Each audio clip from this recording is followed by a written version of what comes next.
Hello students, मैं करण त्रिपाठी आप सभी का केटी क्लासेस द डिस्क्रिप्टिव हब में वेलकम करता हूं। और आज मैं आपके लिए एक नया सेशन लाया हूं, पार्ट 2। और पार्ट 2 है मेरा एटम्स एंड मॉलिक्यूल्स। आज जो मैं आपके लिए सेशन लाया हूं 9th क्लास का atoms and molecules part 2। Last class में जैसा कि हमने समझा था कि कैसे हम केमिकल फॉर्मूला फॉर्म करते हैं वैलेंसी और वैलेंस इलेक्ट्रॉन्स की मदद से, किस तरह से हम वैलेंसी और वैलेंस इलेक्ट्रॉन की मदद से केमिकल फॉर्मूला फॉर्म करते हैं। तो आज उससे आगे की सारी बातें समझेंगे और थोड़े बहुत केमिकल फॉर्मूले और बनाएंगे। तो चैप्टर 3 जो है आपका एटम्स एंड मॉलिक्यूल्स, ये हम कवर कर रहे हैं। बहुत ज़्यादा इंपॉर्टेंट चैप्टर, मैंने पूरी केमिस्ट्री के लिए आपको बताया है कि ये फाउंडेशनल चैप्टर है कंप्लीट केमिस्ट्री के लिए। तो इसमें हमने लास्ट क्लास में जो कवर किया था केमिकल फॉर्मूले, और इसमें हमने जो केमिकल फॉर्मूले क्लियर करे थे वो with the help of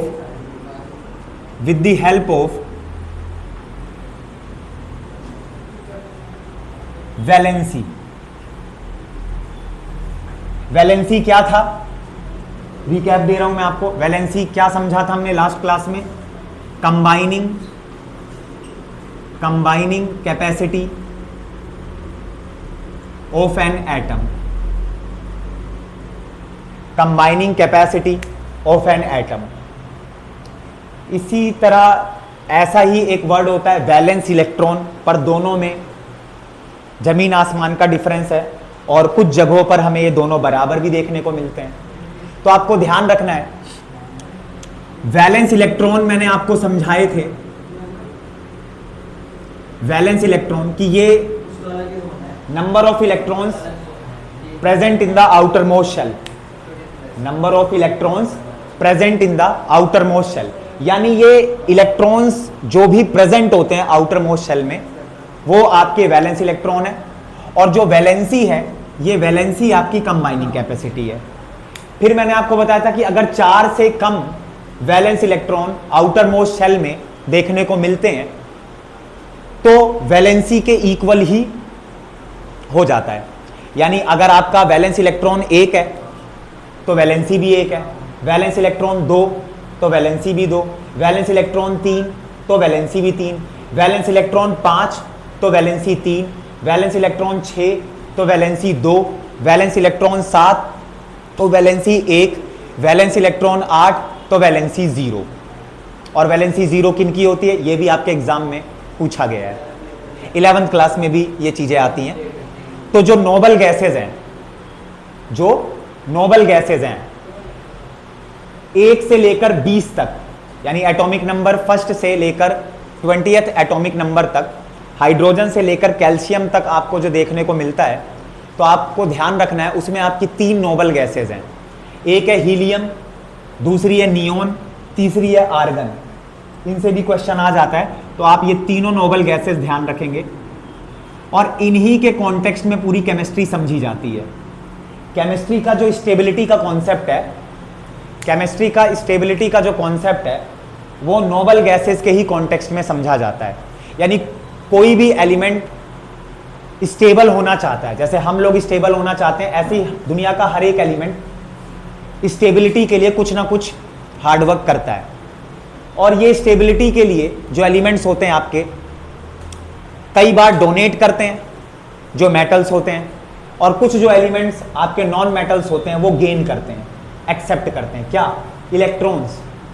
electrons की गेनिंग और एक्सेप्टिंग किसी एलिमेंट को स्टेबल बनाती है, ठीक है।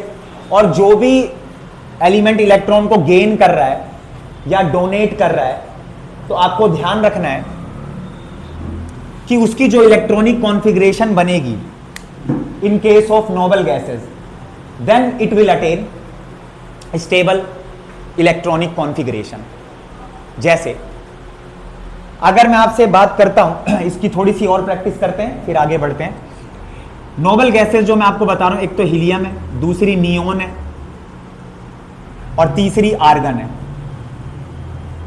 आगे और भी है स्टूडेंट्स, वो 11th क्लास में देखेंगे, जेनॉन है, क्रिप्टॉन है, रेडॉन है, उनकी बात अभी नहीं कर रहे। अभी हमें 9th क्लास के पॉइंट ऑफ व्यू से देखना है हीलियम, नियोन, आर्गन। इसको भी मैं पूरा ही लिख देता हूं। तो ये He, नियोन का सिंबल होता है Ne और आर्गन का सिंबल होता है Ar। तो हीलियम, नियोन और आर्गन। तो आपको वैलेंसी और वैलेंस इलेक्ट्रॉन मैंने समझाया। तो हीलियम की, नियोन की और आर्गन की ये स्टेबल एलिमेंट्स हैं। इनकी जो इलेक्ट्रॉनिक कॉन्फ़िगरेशन है वो बहुत ज़्यादा तो क्या ही लगाए, मतलब स्टेबल है ये, यानी इनके जो शेल में इलेक्ट्रॉन्स होते हैं वो फुली फिल्ड होते हैं और ये किसी से भी रिएक्शन नहीं करती। ठीक है, they are inert, these gases are inert, chemically unreactive you can say, chemically unreactive you can say, bracket में आप इनर्ट भी लिख सकते हो। इनर्ट का मतलब है कि ऐसे एलिमेंट्स जो किसी और दूसरे एलिमेंट के साथ कंबाइन नहीं होते हैं। क्योंकि कोई भी रिएक्शन जो भी होती है, 10th क्लास में भी मैं आपको बताऊंगा, कोई भी रिएक्शन होती है तो उसमें जो भी चीज फॉर्म होती है, जो भी कंपाउंड है आपका, ठीक है, वो डिसोसिएट होते हैं, फिर वो कोई एक पर्टिकुलर चार्ज किसी दूसरे चार्ज के साथ कंबाइन होता है। ये जो भी कॉम्बिनेशन होता है जस्ट फॉर द स्टेबिलिटी, ठीक है, टू एक्वायर द स्टेबिलिटी। तो helium, neon, argon chemically unreactive है। केमिकली, नोट्स में आप इन सारी चीजों को नोट डाउन करेंगे, केमिकली अनरिएक्टिव, और आप कह सकते हैं इनर्ट। इनको इनर्ट गैसेस कहते हैं। गैसेस तो स्टूडेंट्स और भी हैं, सल्फर गैस है, क्लोरीन गैस है, ऑक्सीजन गैस है, फ्लोरीन गैस है, पर ये जो गैसेज हैं आपकी हीलियम, नियोन और आर्गन, ये ध्यान रखना है आपको कि केमिकली अनरिएक्टिव है, क्योंकि जरूरत ही नहीं है। शेल में K shell, L shell, M shell जो हमने कवर करी, उसमें जो इलेक्ट्रॉन्स हैं वो फुली फिल्ड होते हैं। जैसे अगर मुझे हीलियम की इलेक्ट्रॉनिक कॉन्फ़िगरेशन बनानी है तो मैं शेल के, एल, एम, एन, तो एटॉमिक नंबर है स्टूडेंट इसका 2। तो आपको ध्यान रखना है जितना एटॉमिक नंबर होगा उतने ही नंबर ऑफ इलेक्ट्रॉन्स होंगे। तो नंबर ऑफ इलेक्ट्रॉन्स हीलियम के ओनली 2, और के शेल फुली फिल्ड मानी जाती है 2 इलेक्ट्रॉन्स पर। तो बस वैलेंस इलेक्ट्रॉन कितने हैं? 2। वैलेंसी भी कितनी है? 2। वहीं अगर मैं नियोन की बात करूं तो नियोन का एटॉमिक नंबर होता है 10। तो इसकी अगर मैं इलेक्ट्रॉनिक कॉन्फ़िगरेशन की बात करूंगा आपसे तो ध्यान रखना है electronic configuration K shell, L, M, N shell. तो जो के शेल है उसमें अब 10 एटॉमिक नंबर का मतलब 10 इलेक्ट्रॉन्स, 2 बचे कितने? 8। 2 से ज्यादा नहीं भर सकते क्योंकि के शेल फुली फिल्ड मानी जाती है 2 इलेक्ट्रॉन्स पर। बचे 8, एल में आ गए। क्या अब कुछ बच रहा है? 10 इलेक्ट्रॉन्स को तो हमें फिल करना है, तो के शेल में 2, एल शेल में 8। के शेल फुली फिल्ड 2 पर, L shell fully filled 8 electrons. तो ये भी एक कैसी इलेक्ट्रॉनिक कॉन्फ़िगरेशन है? फुली फिल्ड इलेक्ट्रॉनिक कॉन्फ़िगरेशन, और इसी वजह से हम इन एलिमेंट्स को स्टेबल बोलते हैं। ऐसे ही आर्गन का एटॉमिक नंबर होता है 18 number of electrons present in the argon. तो यहां पर अगर मैं आर्गन की बनाऊंगा K shell, L shell, M shell और एन शेल। अच्छा स्टूडेंट, यहां पर अगर कोई आपसे नंबर ऑफ वैलेंस इलेक्ट्रॉन्स पूछे तो 8 बताने हैं। अगर वैलेंसी पूछी जाएगी तो 0, वैलेंसी 0, क्योंकि वैलेंसी का मतलब ही है कि स्टेबल होने के लिए किसी एलिमेंट ने कितना डोनेट किया और स्टेबल होने के लिए किसी एलिमेंट ने कितना गेन किया, वही उसकी वैलेंसी कहलाएगी। डोनेट करने पर उस पर जो प्लस चार्ज आ रहा है वही उसकी वैलेंसी है, और गेन करने पर जो उस पर माइनस चार्ज आ रहा है वही उसकी वैलेंसी है। बस लिखते समय जब केमिकल फॉर्मूला हम बनाते हैं तो बस चार्ज दिखाते नहीं है। जैसे मान लो अगर मुझे केमिकल फॉर्मूला बनाना है एल्यूमिनियम क्लोराइड का, एल्यूमिनियम, एल्यूमिनियम मान लो ऑक्साइड का बनाना है, एल्यूमिनियम ऑक्साइड का बनाना है स्टूडेंट्स, तो एल्यूमिनियम पहले मेटल को लिखते हैं उसके सिंबल के साथ। ऑक्साइड का मतलब क्या है? ऑक्सीजन। कभी भी मेटल के बाद नॉन मेटल आता है जनरली, तो उसको IDE में उसको चेंज कर दिया जाता है, जैसे ऑक्सीजन ऑक्साइड जब भी मेटल के साथ होगा। Chlorine chloride, sulphur sulphide, fluorine fluoride, iodine iodide, इतनी बात ध्यान रखेंगे। तो अब यहां पर हम लिखेंगे वैलेंसी। तो एल्यूमिनियम की जो वैलेंसी है, क्योंकि एल्यूमिनियम की इलेक्ट्रॉनिक कॉन्फ़िगरेशन है 283, क्योंकि एल्यूमिनियम का एटॉमिक नंबर है 13, तो इसकी जो इलेक्ट्रॉनिक कॉन्फ़िगरेशन है वो 283। तो 4 से कम है, आउटर मोस्ट शेल में 4 से कम इलेक्ट्रॉन्स है, तो जो वैलेंस इलेक्ट्रॉन है वही वैलेंसी है। तो एल्यूमिनियम की वैलेंसी है 3। या अगर ऐसे आपको रटने जैसा अच्छा नहीं लग रहा है कि भैया 4 से कम या 4 से ज्यादा, हमें पूरा कॉन्सेप्ट बताएं, तो ध्यान रखना है कॉन्सेप्ट क्या है इसका, कि ये जो बेटा मैंने आपको पूरा बताया, ये किसके पास है? एल्यूमिनियम नियोन के पास है।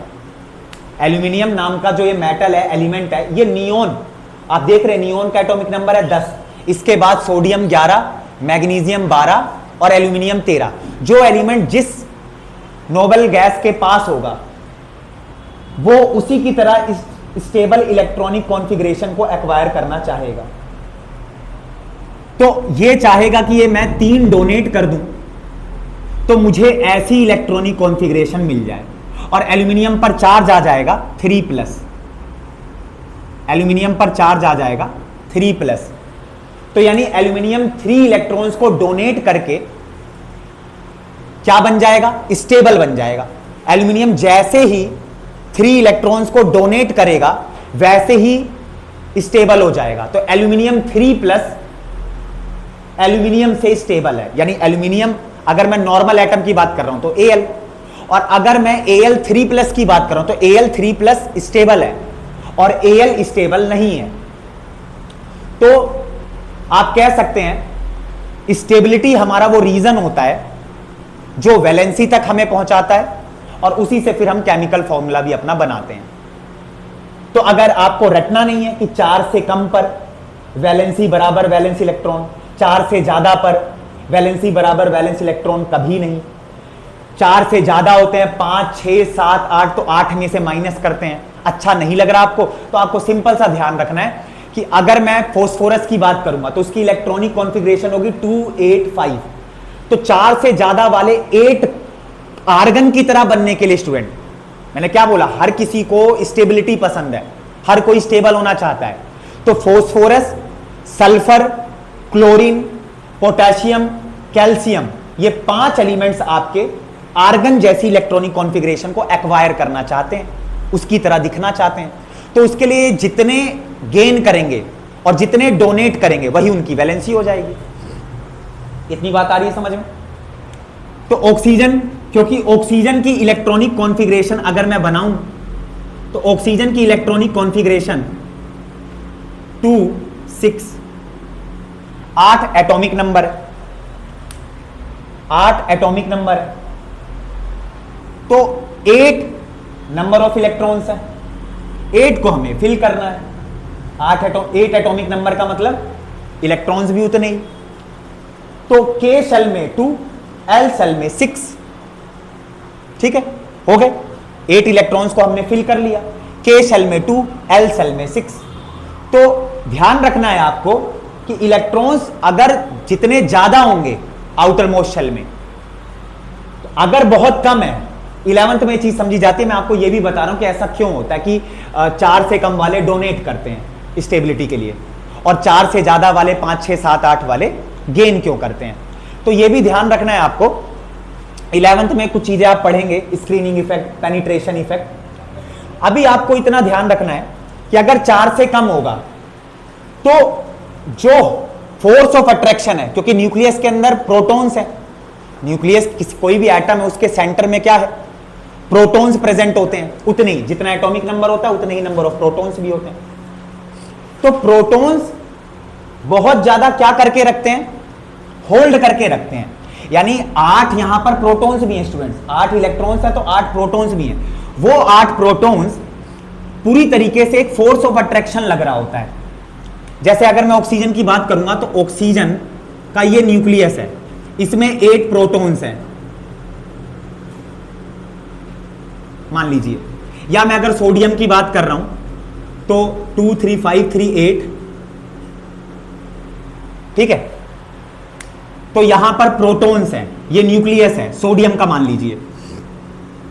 तो ध्यान रखना है, सोडियम की ये के शेल बनाई मैंने, सोडियम की एल शेल, सोडियम की एम शेल, क्योंकि एन में तो इलेक्ट्रॉन्स ही नहीं है। के शेल में 2 इलेक्ट्रॉन है, ठीक है। यहां पर एल शेल में 8 इलेक्ट्रॉन्स हैं।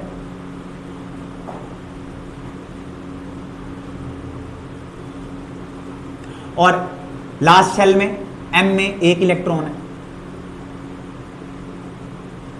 तो आपको ध्यान रखना है कि ये जो फोर्स ऑफ अट्रैक्शन लगता है प्लस और माइनस चार्ज के बीच, तो सोडियम के लिए 1 डोनेट करना आसान होगा की बजाय 7 को अगर गेन करे। ये जो माइंड में आपके क्वेश्चन घूम रहा है वो मैं आपको यहां पर डिस्कस कर रहा हूं। सोडियम 1 इलेक्ट्रॉन डोनेट करके Na+ बन जाएगा और स्टेबल हो जाएगा, की बजाय अगर ये 7 इलेक्ट्रॉन्स गेन करे और आर्गन जैसा दिखना चाहे नियोन की बजाय।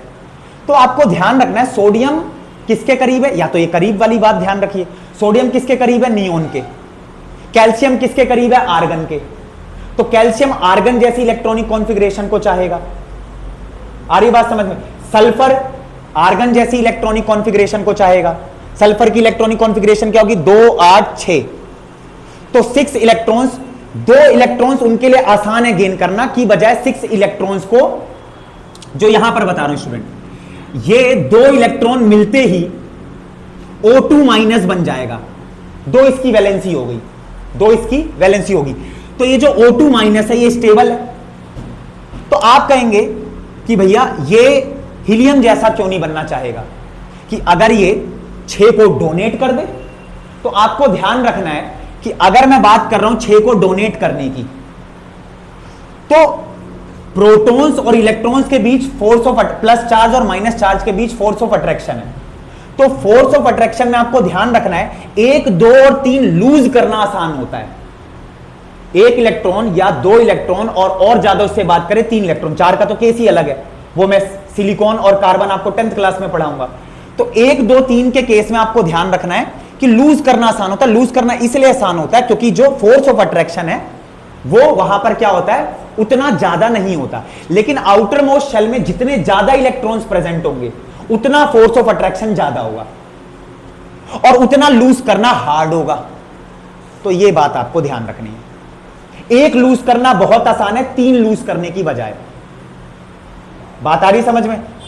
तो ये पूरा कॉन्सेप्ट आप ध्यान रखना। तो जो भी गेन कर रहा है, जो भी लूज कर रहा है, वही उसकी वैलेंसी होती है, ठीक है। तो जैसे एल्यूमिनियम ऑक्साइड हम बना रहे थे, तो एल्यूमिनियम ऑक्साइड की अगर हम बात करें तो इसमें ध्यान रखना है आपको केमिकल फॉर्मूला कैसे बनेगा एल्यूमिनियम ऑक्साइड का। एल्यूमिनियम की 3, क्योंकि इलेक्ट्रॉनिक कॉन्फ़िगरेशन क्या है एल्यूमिनियम की, 2 8 3। एल्यूमिनियम की इलेक्ट्रॉनिक कॉन्फ़िगरेशन क्या है, 2 8 3। तो ये 3 इलेक्ट्रॉन्स डोनेट करके क्या बन जाएगा, 3 इलेक्ट्रॉन्स डोनेट करके ये स्टेबल हो जाएगा। स्टेबिलिटी के लिए जितना भी इलेक्ट्रॉन्स डोनेट किया गया है या एक्सेप्ट किया गया है वही उसकी वैलेंसी होती है। तो Al3+, तो एल्यूमिनियम की वैलेंसी 3। ऑक्सीजन की इलेक्ट्रॉनिक कॉन्फ़िगरेशन आपके सामने है, 8 एटॉमिक नंबर है, तो 2 6। 2 इलेक्ट्रॉन्स गेन करेगा और ये क्या बन जाएगा, स्टेबल। तो 2 इसकी हो गई वैलेंसी। इसके बाद आपको क्रॉस करना है, Al पर 2 और ऑक्सीजन पर 3, Al पर 2 और ऑक्सीजन पर 3। तो एल्यूमिनियम ऑक्साइड, ये जो केमिकल नेम है, इसको कैसे केमिकल फॉर्मूले में आप कन्वर्ट कर सकते हो, Al2O3। Al2O3 वापस से देखिए स्टूडेंट, बहुत इंपॉर्टेंट टॉपिक है ये। एल्यूमिनियम 283, 3 डोनेट करके नियोन जैसा दिखने लगेगा। जैसे ही नोबल गैस की इलेक्ट्रॉनिक कॉन्फ़िगरेशन को कोई भी मेटल या नॉन मेटल अचीव करता है तो स्टेबल हो जाता है और वही उसकी वैलेंसी कहलाती है। चार्ज आपको नहीं दिखाना। ऑक्सीजन 2 6, ये 6 इलेक्ट्रॉन्स को अगर 2 इलेक्ट्रॉन्स और मिल जाएं तो जैसे ये स्टेप, क्योंकि 2 इलेक्ट्रॉन्स के मिलते ही ये O2 माइनस हो जाएगा और O2 माइनस की इलेक्ट्रॉनिक कॉन्फ़िगरेशन क्या होगी? O2 माइनस की इलेक्ट्रॉनिक कॉन्फ़िगरेशन होगी 2 8। आप समझ पा रहे? ये किसकी है? ये नियोन की है। मैं बार बार उतनी देर से यही समझा रहा हूं आपको, नियोन की है। ये किसकी है? Al3 प्लस की अगर मैं बनाऊंगा तो 2 8, ये भी नियोन की है और ये भी नियोन की है। तो मैंने आपको क्या बताया? हीलियम, नियोन और आर्गन बनने की रेस में सारे लगे हुए हैं और इस रेस में जितना भी डोनेट और जितना भी एक्सेप्ट कर रहे हैं वही उनकी क्या होती है? वैलेंसी। वही उनकी क्या होती है? वैलेंसी। और वैलेंसी को ही हमें यहां पर प्लेस करना होता है और केमिकल फॉर्मूला बनाना होता है। तो Al3O के नीचे 2, जिसके नीचे जो एलिमेंट है उसके नीचे उसकी वैलेंसी और उसके बाद उसको क्रॉस कर देना है आपको। तो Al पर 2 आया और ऑक्सीजन पर 3, क्रॉस किया ना मैंने। Al के नीचे 3 है, ऑक्सीजन के नीचे 2 है, तो Al इस तरीके से आपको करना है। तो Al पर 2 और क्या है ये? 2 और 3, ये एटम्स कहलाते हैं। यही वैलेंसी फिर एटम्स की फॉर्म में आपको देखने को मिलती है। यानी एल्यूमिनियम के 2 एटम हैं और ऑक्सीजन के 3 एटम्स हैं और ये आए कहां से? वैलेंसी से। अगर मुझे बनाना है, मान लीजिए सोडियम ऑक्साइड, सोडियम ऑक्साइड बनाइए, केमिकल फॉर्मूला बनाओ इसका, सोडियम ऑक्साइड का। तो सोडियम मेटल है, सिंबल उसका, ऑक्सीजन ऑक्साइड, ऑक्सीजन। सोडियम की वैलेंसी कितनी है? 1, क्योंकि इलेक्ट्रॉनिक कॉन्फ़िगरेशन है, मुंह से भी बता रहा हूं आपको और करके भी दिखा रहा हूं। सोडियम की कितनी है? 2 8 1, तो 1 डोनेट करते ही स्टेबल, डोनेट जितना किया वही उसकी वैलेंसी। और ऑक्सीजन 2 6, 2 एक्सेप्ट करेगा। तो यहां पर हमारे पास जो केमिकल फॉर्मूला निकल कर आया वो आया Na2O, सोडियम ऑक्साइड। इस तरीके से आपको ध्यान रखना है। मैंने केमिकल फॉर्मूले की आपको और ज्यादा प्रैक्टिस कराई, तो ये सारी बातें ध्यान रखेंगे। पिछली क्लास में जो मैंने कहा था कि ये डोनेट करना और एक्सेप्ट करना कैसे हो पा रहा है वो तक मैंने आपको बताया, फोर्स ऑफ अट्रैक्शन, वो ध्यान रखेंगे। हर एक बात मैं आपको कॉन्सेप्ट के साथ प्रूफ करके दे रहा हूं। तो कॉन्सेप्चुअल क्लैरिटी जितनी अच्छी होगी आपकी, किसी भी बात को, किसी भी स्टेटमेंट को आपको याद नहीं करना पड़ेगा। तो ये सारी बातें ध्यान रखेंगे। और इसके बाद जो एलिमेंट्स हैं पूरे 1 से लेकर 20 एटॉमिक नंबर तक, 1 to 20 एटॉमिक नंबर्स तक आपको सारे एलिमेंट्स 4th चैप्टर में दे रखा है स्टूडेंट्स। 4th चैप्टर में हाइड्रोजन से लेकर आर्गन तक दे रखा है। 4th चैप्टर में हाइड्रोजन से आर्गन तक आपको दे रखा है। 19th एलिमेंट मिसिंग है और ऐसे 20th एलिमेंट मिसिंग है। 19th पर मैं आपको बता दे रहा हूं पोटेशियम और 20th एटॉमिक नंबर कैल्शियम। तो वो सारा आपको ध्यान रखना है। 4th चैप्टर में आप उसको अच्छे से एक बार रिवाइज कर लेंगे ताकि आप वैलेंसी सबकी निकाल सकें। तो hydrogen, helium, lithium, beryllium, boron, carbon, nitrogen, oxygen, fluorine, neon, sodium, magnesium, मैं यहां लिख रहा हूं स्टूडेंट्स, एल्यूमिनियम, एल्यूमिनियम के बाद सिलिकॉन, फॉस्फोरस, क्लोरीन, 17 हो गया आपका, आर्गन, पोटेशियम और कैल्शियम। तो एटॉमिक नंबर 1 2 3 4 और इस तरीके से आप सारे ध्यान रखेंगे।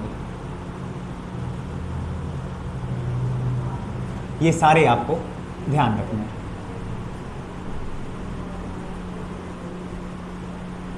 कुछ मिसिंग है? Sodium, magnesium, aluminium, silicon, phosphorus, 16th sulphur, 17th chlorine, chlorine के बाद फिर आपका आर्गन और इसके बाद पोटेशियम और लास्ट कैल्शियम।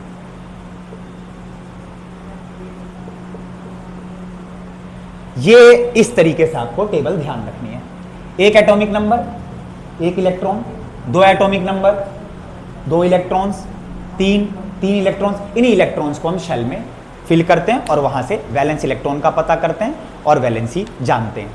तो ये पूरा आपको ध्यान रखना। यहां तक आपको स्टूडेंट्स दे रखा है वो टेबल, उसमें वैलेंसी, वैलेंस इलेक्ट्रॉन सब कुछ है।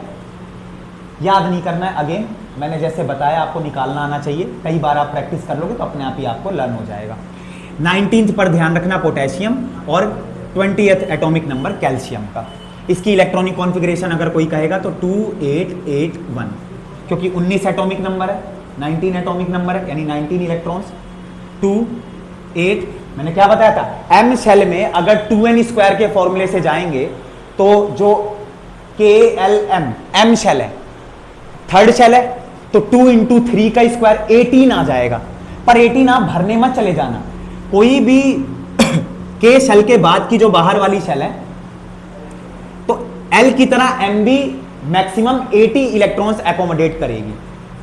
तो 288 18 हो गया, एक बचा, वैलेंस इलेक्ट्रॉन एक, वैलेंसी एक, 2882। तो इस तरीके से इलेक्ट्रॉनिक कॉन्फ़िगरेशन और आप केमिकल फॉर्मूले बना सकते हैं। एक मैं आपके लिए छोड़ के जा रहा हूं, एक क्वेश्चन, तो ये आपको करना है और यहां पर मैं सेशन ओवर करूंगा। तो एक क्वेश्चन मैं लिख रहा हूं, इसके बाद मैं कॉम्प्लेक्स आयन बताऊंगा अगली क्लास में आपको।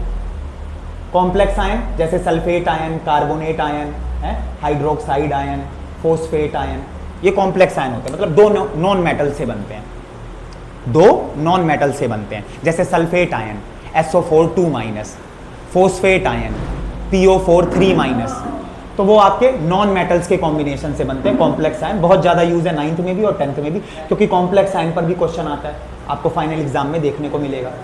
और इसके बाद आपको ध्यान रखना है कि ये जो चीजें मैंने बताई इसको अच्छे से रिवाइज करना है। और एक क्वेश्चन दे रहा हूं मैं आपको, write down the chemical formula for, आप लिखिए एल्यूमिनियम नाइट्राइड, एल्यूमिनियम नाइट्राइड। और मुझे इजाजत दीजिए, सारी बातें आपको रिवाइज करनी है, अच्छे से नोट्स बनाने हैं, और कोई भी डाउट्स आपको अगर परेशान करते हैं तो वो मुझसे शेयर करना है कमेंट सेक्शन में अच्छे से। तब तक के लिए बढ़िया से रिवीजन करते रहिए, तब तक के लिए मुझे इजाज़त दीजिए, मिलते हैं नेक्स्ट क्लास में। सी यू ऑल स्टूडेंट्स।